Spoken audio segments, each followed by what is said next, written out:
সৃষ্টির ভিতরেই নিজের পরিচয়, নিজের অস্তিত্বের নিদর্শন আলামাত গোটা সৃষ্টির মধ্যেই তিনি রেখে দিয়েছেন। আল্লাহ তাআলা বলেন, হে বিশ্বের লোকেরা, গোটা মানব জাতির মধ্যে আমি আমার নিদর্শন, পরিচয়ের, অস্তিত্বের, উজুদের নিদর্শন আলামাত চিহ্ন রেখে দিয়েছি, প্রতীক রেখে দিয়েছি।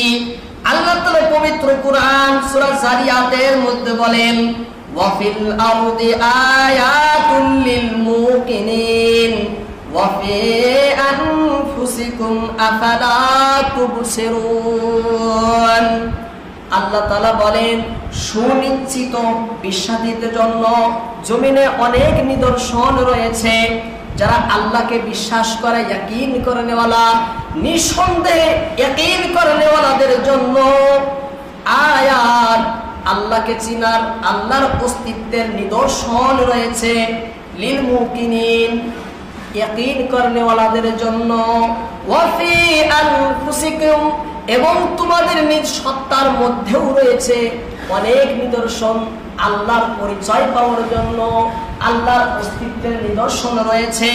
আল্লাহ বলেন, আফালা তুবসিরুন, তোমরা কি সেই সমস্ত বস্তু অনুধাবন করবে না? আফালা তুবসিরুন, তোমরা কি সেই সমস্ত বস্তুর দিকে লক্ষ্য দিবে না? তোমরা কি নিজের চক্ষু দিয়ে তা দেখবে না? আমি তোমার নিজের জাতির মধ্যে, মানব তোমার সৃষ্টির মধ্যেই আমার পরিচয়ের, আমার অস্তিত্বের নিদর্শন রেখে দিয়েছি। আফালা তুবসিরুন, তোমরা কি নিজের চক্ষু দিয়ে তা দেখবে না? তোমরা কি তা উপলব্ধি করবে না? তোমরা কি তা অনুধাবন তোমরা করবে না? আল্লাহ তাআলা বলেন যে এই যে মানুষের সুন্দর আকৃতি, সুন্দর গঠন ধরন কে তৈরি করেছেন? এই মানবের ভিতরে শোনার জন্য শ্রবণ শক্তি, দেখার জন্য দর্শন শক্তি, বোঝার জন্য মস্তিষ্ক শক্তি, এবং স্পর্শ করার জন্য স্পর্শ শক্তি, এবং ঘ্রাণের জন্য ঘ্রাণ শক্তি, এবং স্বাদকে বোঝাবার জন্য স্বাদ শক্তি, কথা বলার জন্য বাক শক্তি। এই সমস্ত শক্তি মানুষের ভিতরে কে রেখেছেন? হ্যাঁ, বোঝার জন্য মস্তিষ্ক, দেখার জন্য চক্ষু, এবং শোনার জন্য কর্ণকে দিয়েছেন।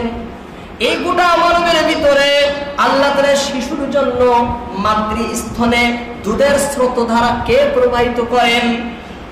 কে প্রাণীকুলের জীবন ও মরণের মহানিয়ন্তা? এই সব ক্ষমতা যে সত্তার দান, সে সত্তাকেই আমরা আল্লাহ বলে ডাকি। সে সত্তাকে আমরা আল্লাহ বলে ডাকি। সেই অস্তিত্বটা এবং সেই শক্তি পাওয়ারটাকেই আমরা আল্লাহ বলি। সেই শক্তিটাকে আমরা কি বলি? আল্লাহ বলে ডাকি।